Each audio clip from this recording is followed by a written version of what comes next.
ಸ್ನೇಹಿತರೆ ಭಾಳ ಜನ ಕೇಳ್ತಾರೆ ಮಿನಿಮಮ್ ಮಾಂಗಲ್ಯ ಸರ ಎಷ್ಟು ತೂಕದಲ್ಲಿ ಮಾಡಿಸ್ಬೇಕು ಅಂತ ಹೇಳಿ. ಹಾಗೆ ನಾವು ಮಾಡ್ತಿರುವಂಥ 20 ಗ್ರಾಮ್ ಮಾಂಗಲ್ಯ ಸರ ಹೇಗೆ ಬರುತ್ತೆ ಅಂತ ಬಹಳ ಜನ ಕೇಳುವಂಥ ಪ್ರಶ್ನೆ. ಸ್ನೇಹಿತರೆ, ಮೊದಲನೇದಾಗಿ ಹೇಳಬೇಕು ಅಂದರೆ ನೀವು ಮಾಂಗಲ್ಯ ಸರವನ್ನು 2 ಎಳೆಯಲ್ಲಿ ಮಾಡಿಸ್ತಿರೋ ಅಥವಾ 1 ಎಳೆಯಲ್ಲಿ ಮಾಡಿಸ್ತಿರೋ ಅನ್ನೋದು ಮೇನು ಮುಖ್ಯ ಆಗುತ್ತೆ.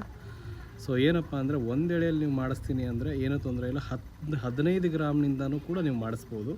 ಅಂದರೆ ನಾವು 10 ಗ್ರಾಮ್ನಲ್ಲೂ ಕೂಡ ಮಾಡಿಕೊಟ್ಟಿದ್ದೀವಿ. ಬಟ್ 10 ಗ್ರಾಮ್ ಮಾಡುವಂತಹ ಮಾಂಗಲ್ಯ ಸರ 1 ಎಳೆ ಏನಿದೆಯಲ್ಲ ಅದು ಬಾಳಿಕೆ ಕಡಿಮೆ, ಡೈಲಿ ಹಾಕ್ಕೊಳ್ಳೋಕ್ಕಾಗಲ್ಲ, ಫಂಕ್ಷನಿಗೆ ಹಾಕ್ಕೊಂಡು ತೆಗಿಬೋದು. ಇಲ್ಲ ನಾವು ಡೈಲಿನೇ ಹಾಕ್ಕೊಳ್ತೀವಿ ಅಣ್ಣ 1 ಎಳೆ ಮಾಂಗಲ್ಯ ಸರ, ಎಷ್ಟು ತೂಕದಲ್ಲಿ ಮಾಡಿಸಿದ್ರೆ ಒಳ್ಳೆಯದು.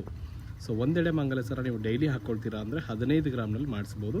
ಅದು ಕೂಡ ಅಂಜಲಿ ಮಿಕ್ಸ್ ಕಟಿಂಗ್ ಅಂತ ಬರುತ್ತೆ, ಇಲ್ಲ ಅಂಜಲಿ ಕಟಿಂಗ್ ಅಂತ ಬರುತ್ತೆ. ಇವೆರಡರಲ್ಲಿ ನೀವು ಯಾವ್ದು ಬೇಕಾದ್ರೂ ಮಾಡಿಸ್ಬೋದು. ರೆಗ್ಯುಲರ್ ವೇರಿಗೆ ತುಂಬ ಚೆನ್ನಾಗಿ ಬರುತ್ತೆ. ಸೊ ಇದು ಬಿಟ್ಟರೆ ನೀವು 2 ಎಳೆಯಲ್ಲಿ ಹೋಗ್ತೀರಾ ಅಂತ ಅಂದ್ಕೊಳ್ಳಿ. 2 ಎಳೆ ಮಾಂಗಲ್ಯ ಸರದಲ್ಲಿ ಮಿನಿಮಮ್ ನಾನು ಹೇಳ್ತಿರೋದು, ಮ್ಯಾಕ್ಸಿಮಮ್ ಎಷ್ಟಾದ್ರು ಮಾಡಿಸಿ. ಮಿನಿಮಮ್ ಮಾಂಗಲ್ಯ ಸರ 2 ಎಳೆಯಲ್ಲಿ ಎಷ್ಟು ಆಗುತ್ತೆ? 20 ಗ್ರಾಮ್ ಆಗುತ್ತೆ ಮಿನಿಮಮ್ ಅಂದರೂ ಕೂಡ. 20 ಗ್ರಾಮಿಗೆ 2 ಎಳೆ ಮಾಂಗಲ್ಯ ಸರ 24 ಇಂಚ್ ಉದ್ದ ಬರುತ್ತೆ, ಅಲ್ಲಿಗೆ ಉದ್ದನೇ ಬರುತ್ತೆ ಮಾಂಗಲ್ಯ ಸರ. ಆದರೆ ಇದು 20 ಗ್ರಾಮಿಗೆ ಬರುವಂಥ ಮಾಂಗಲ್ಯ ಸರ ಡೈಲಿ ಹಾಕ್ಕೊಳ್ಳೋಕ್ಕಾಗಲ್ಲ, ಫಂಕ್ಷನಿಗೆ ಮಾತ್ರ ನೀವು ವೇರ್ ಮಾಡ್ಬೋದು. ಬಾಳಿಕೆ ಸ್ವಲ್ಪ ಕಡಿಮೆ, ಯಾಕಂದರೆ ಕಡಿಮೆ ಬಂಗಾರ ಇರುತ್ತಲ್ಲ ಅದರಲ್ಲಿ, ಸೊ ಅದಕ್ಕೆ ಬಾಳಿಕೆ ಕಡಿಮೆ ಬರುವಂಥದ್ದು. ಸೊ ಇದೇ ರೀತಿ ನೀವು ಇವಾಗ ರೆಗ್ಯುಲರ್ ವೇರ್ ಮಾಡ್ತೀವಿ, ಚೆನ್ನಾಗಿ ಬರೋ ಥರ ಮಾಂಗಲ್ಯ ಸರ ಮಾಡಿಸ್ಬೇಕು ಅಂದರೆ ಮಿನಿಮಮ್ ಟು 25 ಗ್ರಾಮ್ನಿಂದ ಸ್ಟಾರ್ಟ್ ಆಗುತ್ತೆ. 25 ಗ್ರಾಮ್ನಲ್ಲಿ ಅಂಜಲಿ ಇರ್ಬೋದು, ಅಂಜಲಿ ಮಿಕ್ಸ್ ಇರ್ಬೋದು. ಈ 1-2 ಡಿಸೈನ್ನ 25 ಗ್ರಾಮ್ನಿಂದನೂ ಮಾಡಿಸ್ಬೋದು ನೀವು.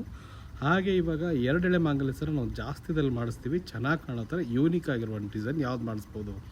ಸೊ ಯೂನಿಕಾಗಿ ಕಾಣಬೇಕು ಅನ್ನೋದಾದರೆ ನೀವು 50 ಗ್ರಾಮ್ನಿಂದ ಹಿಡಿದು ಮುಡಿ ಸರ ಸ್ಟಾರ್ಟ್ ಆಗುತ್ತೆ. 40ಕ್ಕೂ ಮಾಡ್ಬೋದು, 40 ಸ್ವಲ್ಪ ತೆಳ್ಳಗೆ ಕಾಣುತ್ತೆ. 50 ಆದರೆ ಮುಡಿ ಸರ ತುಂಬ ಚೆನ್ನಾಗಾಗುತ್ತೆ. ಸೊ ಬಹಳ ಜನ ಕೇಳುವಂಥ ಪ್ರಶ್ನೆಗೆ ನಾನು ಇವತ್ತು ಉತ್ತರ ಕೊಟ್ಟಿದ್ದೀನಿ. ಸೊ ನಿಮ್ಮ ಏನೇ ಪ್ರಶ್ನೆಗಳಿದ್ದರೂ ಕೂಡ ಜಸ್ಟ್ ಒಂದು ಕಾಲ್ ಮಾಡಿಕೊಂಡು ನೀವು ಕೇಳಬಹುದು, ಯಾವ ಥರ ಏನು ಬೇಕು ಅಂತೇಳಿ. ಸೊ 85 ಇರ್ಬೋದು, 916 ಇರ್ಬೋದು, ನೀವು ಯಾವ್ದು ಬೇಕಾದ್ರೂ ಮಾಡಿಸಿ ಒಳ್ಳೆ ಬಾಳಿಕೆ ಬರುತ್ತೆ. 916 ಆದರೆ ಸ್ವಲ್ಪ ಸ್ಮೂತ್ ಇರೋ ಕಾರಣಕ್ಕೆ ಬಾಳಿಕೆ ಸ್ವಲ್ಪ ಕಡಿಮೆ. ಅದೇ ನೀವು ಗಟ್ಟಿ ಬರಬೇಕಾದ್ರೆ 84 ಹಾಲ್ಮಾರ್ಕ್ನ ಮಾಡಿಸ್ಬೋದು.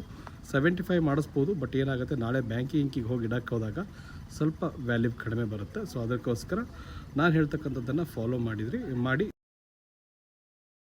ಈ ಒಂದು ಮಾಹಿತಿ ನಿಮಗೆ ಇಷ್ಟ ಆದರೆ ವಿಡಿಯೋನ ಶೇರ್ ಮಾಡಿ. ಹೆಚ್ಚಿನ ಮಾಹಿತಿಗಾಗಿ ಬಿಟ್ಟು ದಾವಣಗೆರೆ. ಧನ್ಯವಾದಗಳು.